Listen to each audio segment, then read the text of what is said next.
Welcome to Know What I Mean. My name is Oscar. My name is George. No, We've got a bot this here. was a fun episode. It took me a while actually trying to think of what to say about it actually, but I think we got into some interesting stuff about responsibility and like all of our episodes, pretty much we end up somewhere quite different to where we start, and it always gives me like a more of an understanding than just the face value of the quote. And it really feels like it kind of deepens the meaning of it. And that's one thing that I've really enjoyed about having this format of a quote. So yeah, I really felt that today. And yeah, there was some good stuff in there. So I hope you enjoyed listening.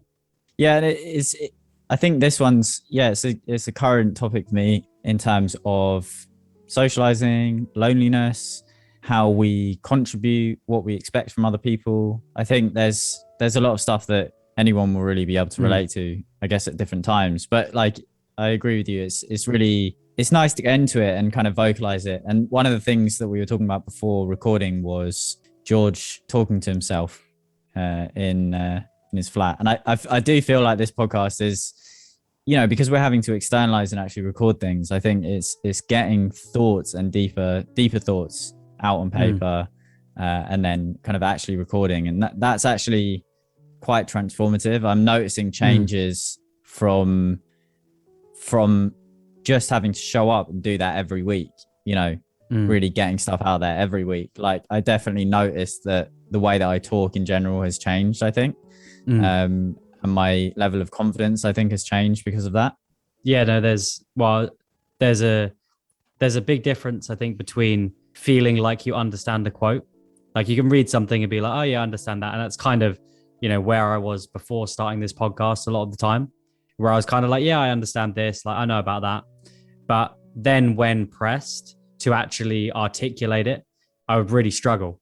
And I feel like I understand this, but I don't really know how to express it. And I think that's been such a valuable practice for me that I've got through the quote. And yeah, just articulating things and trying to really, really share that with other people helps give you a much more clear idea of things. And you can kind of have an idea that you understand about things, but maybe you don't really as well as you think you do. So yeah, it's been a really good practice. And yeah, this episode was definitely a good example of that. So we hope you enjoy it. Let's get into the episode. This week's quote is a Winnie the Pooh one, and it is, "You can't stay in your corner of the forest waiting for others to come to you. You have to go to them sometimes." So this quote, I guess a lot of what I saw it through, it made me think of, events with friends and going to things, and whether you're kind of waiting for other people to plan stuff or whether you're going to do it yourself. But I think really the core of the quote for me is about responsibility, because there's no one making you go to the other people and do these things. You can just stay in your corner of the forest, and that's just fine. So for me, this really is about taking responsibility for something. If things are not going how you want them to go, or you think something should be in the world that isn't in the world, or you want to organize something or spend time with people, if you want that to happen and to happen consistently, then you need to take responsibility for that. And that's the way those things can happen. They might arise naturally. Sometimes, people will come into your corner of the forest and you can, enjoy that. But you can't really rely on that. And I mean, I guess you can rely on that, but you're going to have a kind of poorer existence, and you're not really going to, experience as many of the things that you want to experience and do the things you want to do, because you're always waiting for them to come and just, land in your lap. So yeah, I wanted to just give that as my initial thoughts, that I think of it as a quote about taking responsibility for making things happen that you want, rather than just waiting for them to happen. Yeah, I was trying to think about how this relates to what's going on at the moment for me, because I think I definitely did see this in a social sense. I think it is applicable in like lots of different ways, just taking action and, you know, being entrepreneurial and being the change you want to see in the world kind of thing. But I was thinking really of it in a social context, because that's been a thing that's come up quite a lot for me recently.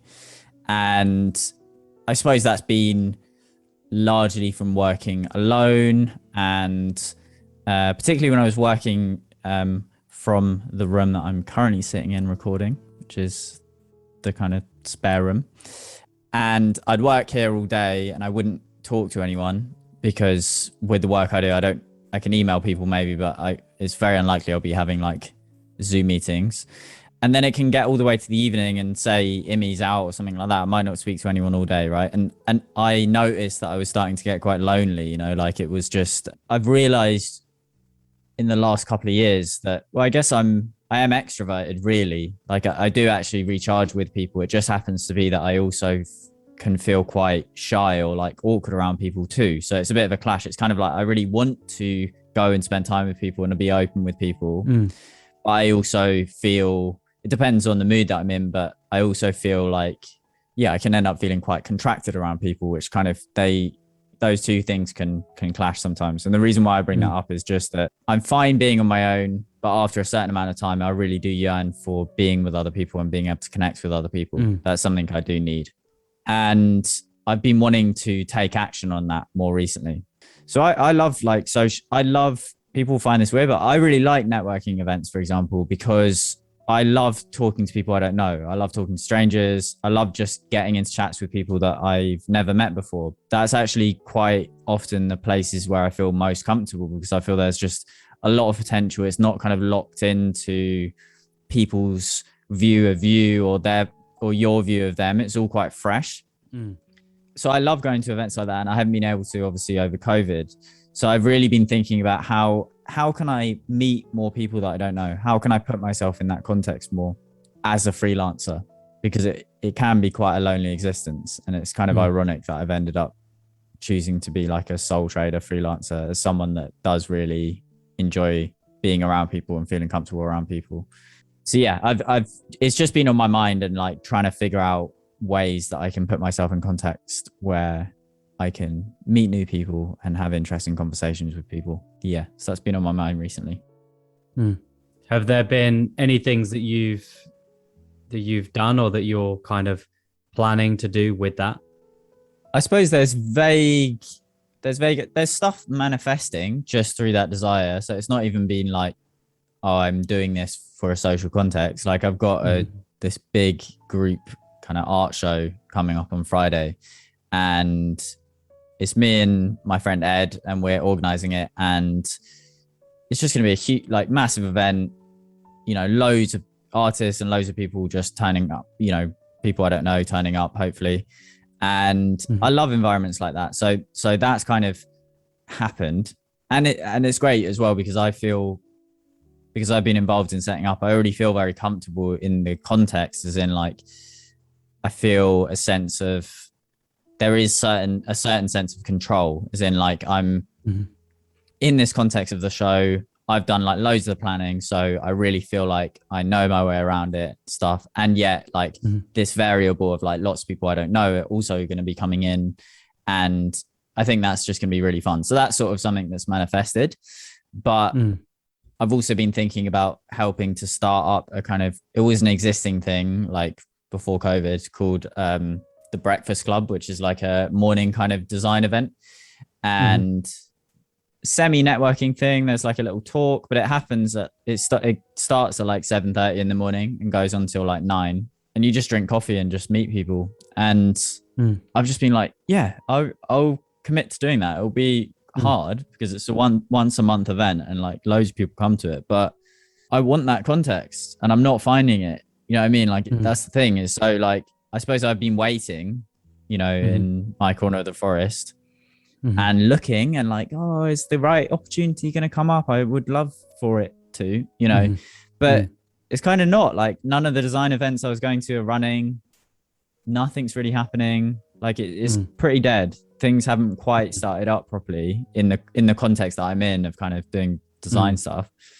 And it's just like, well, I have to go to them sometimes, you know. I have to I want to make something. I'm happy to put in the work to make something, but yeah, no, it's just like, yeah, I love that thing of just making it happen, because you can be there just waiting for these opportunities to come through, and you know, maybe they just don't. Maybe you need to really just be proactive and just get it done. I mean, I'm kind of talking in very very general terms, but I think that's a really good attitude to have, and one that I've definitely tried to cultivate within myself, because it's very easy to just end up kind of just staying where you are and let me just see what is kind of close by and within reach and easy, and not actually going out there and making things happen. And I mean, a big part of that is that it can actually be pretty tricky. Actually running events is actually really difficult, I've found. Yep. I think it's underestimated how tricky it is. And I think another thing that maybe makes people not realize how tricky it is because you don't really hear about or think about the events that no one goes to. It's there's a few events that end up being the popular ones, and you kind of just, go to that or whatever. If it's a popular club night or any type of popular event, you kind of just, hear about the popular ones and you're like, okay, that's awesome, let's go to that. But from my non-professional experience of trying to organize shit of getting people to go on holiday or do a poker evening or play some games online is quite tricky. I actually did over COVID. I thought it'd be a good way to connect with a lot of friends who hadn't been able to see. So I started kind of arranging these, an evening where we'd play a game together. It was usually, we played Among Us, which was very popular at the time. So we could all get online and play this game together and be on a voice chat. And, I thought it was going to be this awesome thing. And we did have some really great sessions, but it was just really tricky because when you're the person who organizes things in the first place, I think it's easy for other people to kind of take that for granted. Because if you're the one who initially sends the messages and tries to get everyone together, I found that if I didn't the next week individually message all of these people to try and get them to even say something in the group chat and then join in the evening, then it wouldn't really happen. It felt I needed to be really proactive. And I thought it was really fun when we did it, but it just made me think fuck, this is not as easy as it could be. So yeah, that led me to thinking a different kind of a quite different interpretation of this quote, as almost seeing that as a way of bringing people into your corner of the forest is by, me trying to set up my own events. And there's, part of that where you feel almost like you're kind of going to be the center of the, you're the organizer or the host or whatever. Yeah. And you almost have some authority and you want people to come to your house party or your games night or wherever it is. But there are a lot of times where you can just be are there any other people who already play Among Us who want to play? It may not be with the people who are initially your friends, but there's going to be loads of people online. You could just look up and be find groups of random people to play the game with and make friends with them. And it's interesting actually because my ex-girlfriend, she was really into gaming and she did streaming and stuff. So she had a lot of friends who already were online and playing games and stuff. So for them, it was so easy for them to organize any events like that because they were people who already just had their microphones set up. They were playing games already. They were just so used to that it was completely frictionless, just be a few of them just be yeah, let's play. And then suddenly they're all playing. Whereas the friction is so much greater when you're trying to get everyone who's doesn't normally play games or isn't normally on their phone or whatever. And you're really just going against the grain to try and bring it in. And she even said because she tried to organize similar things with her friends who are her very close friends. And it was Like they managed to occasionally do something like once a month or something. Whereas her friends who already were always online gaming that she met through streaming, she could just kind of like do it pretty much every day. So sometimes it's about actually going to where it's easiest rather than trying to create it your way. Yeah, you don't have to reinvent the wheel, but I think there are different types, aren't there? So I guess in the context of this quote, just to kind of see if we can give it a little shuffle around, but it's like there's one option which is that actually you're in your corner of the forest, but you want to really, like, you are putting a lot of work into attracting people to your corner of the forest. So it's you set up a party, you like make it as inviting as possible, and you make it as easy as possible for people to join, but you are really at the hub of it. Like, you are an organizer.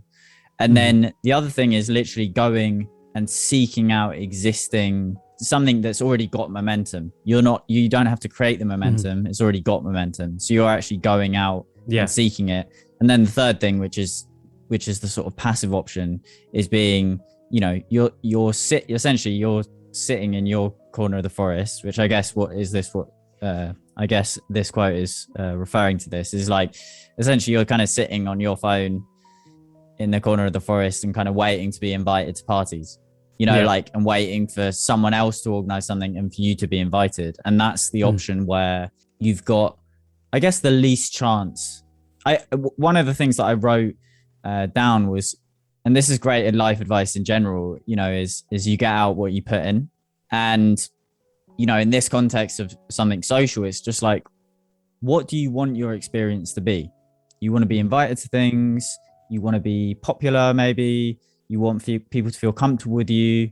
You want to feel listened to. It's just like, so how can you offer that? So in my life, it's like, I want to go to art shows. Right? Like, I want there to be cool fucking art shows for me to go to in Manchester. I want people to organize shit like that because I find them so fun. You go, you can have a beer, wander around, mingle with loads of people you don't know, see some people you do know, just have these sweet chats. And it's just this like whirlwind of really fun experience. I love it, but people don't take the initiative that much, right?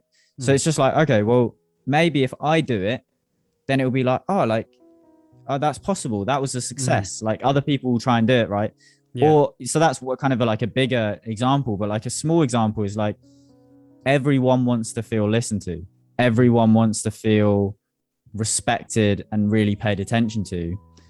So if that's something that I'm yearning for, I need to offer that fully.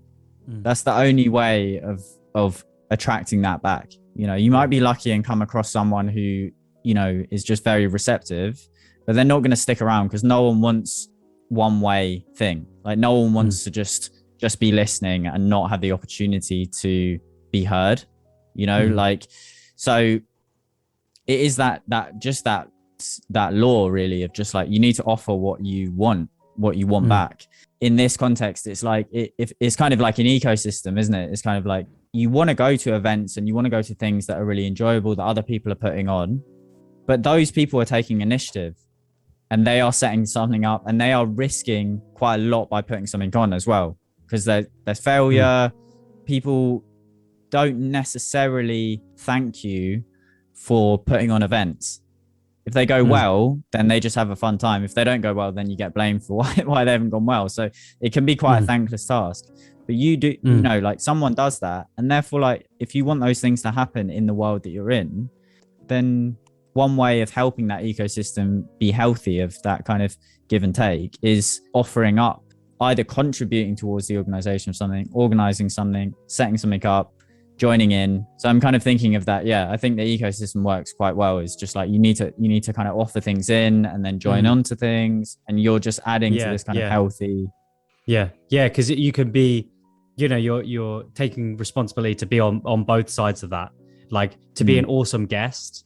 And, just the nature of things, there's going to be, you have more guests per host. So most of the time, hopefully you'll probably be going to other things.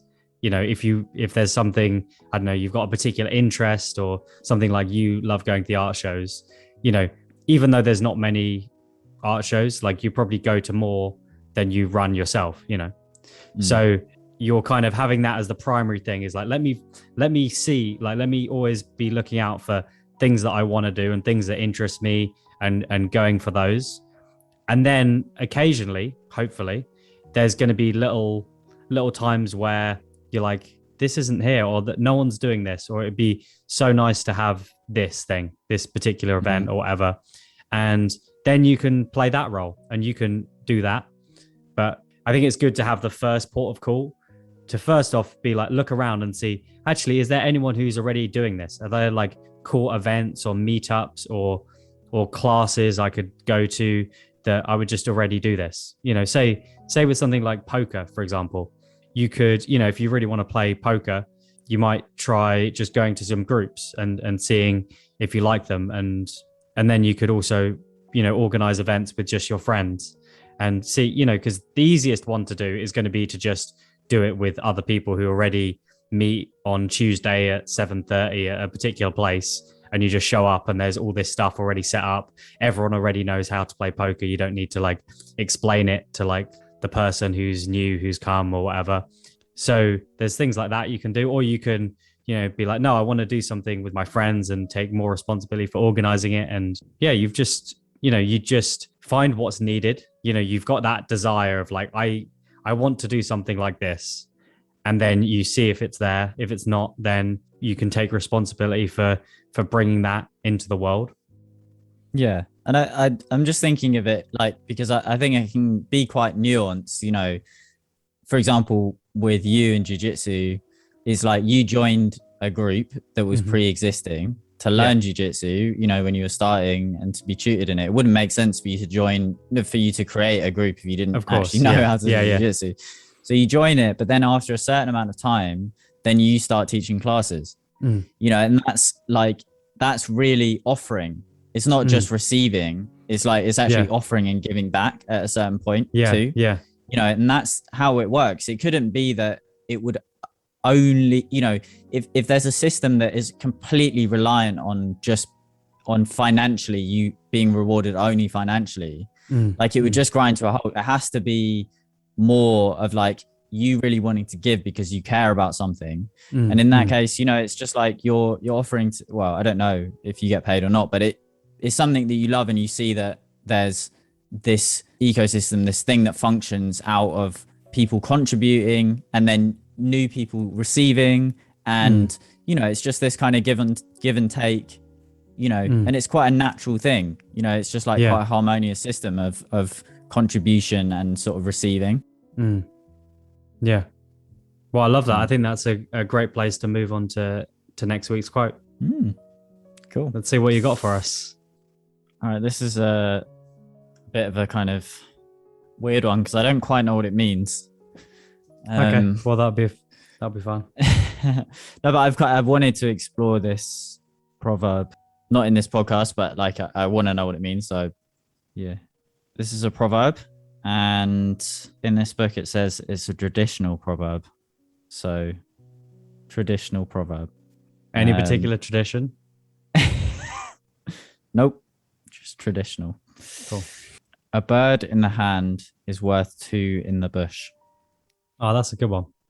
But you've heard it before, though, right? Yeah, it's a common saying. Yeah, traditional even. Yes, that's what we are doing, and I'm curious to explore it. And I hope that you are too. I like that one. Yeah. If you've enjoyed this episode, if you can think of anyone in relation to this episode, if you have listened to previous episodes and you quite like them, quite like the taste of them, it would mean a huge amount if you could give it a share. If you could just go into Spotify or Apple Podcasts, whatever you're listening on, and press that little sweet share button. That would mean so much to us. I actually met I haven't told you this, George, but I met one of our listeners in person a couple of days ago. Someone you hadn't met before? No, not in the knowledge of that they actually listened to the podcast. Oh, and yeah, they were just so like complimentary of it, and it was just so lovely to we obviously invest a lot of time in this, and to have someone just say that they're really enjoying it and they listen consistently is it's beautiful, because what we're doing here Mm-hmm. really is just we are just sharing our lives and what's important to us, and hoping that it's stuff that you can relate to and that you enjoy and that can be meaningful to you as well. So to have someone say that is the case is it's just it adds. We enjoy recording these regardless, but it's like it's so lovely to hear like that you're enjoying it too. So that's awesome. Thank you for that person. Thanks for listening. Thank you. Have a wonderful week. Have a little think of that proverb. If you have any thoughts, then get in touch via our podcast, knowwhatimean.podcast, or the email in the description below. Love to hear what you are thinking, and we can pop it in the next episode if you want to drop us a message. Have a lovely week. Awesome. Peace.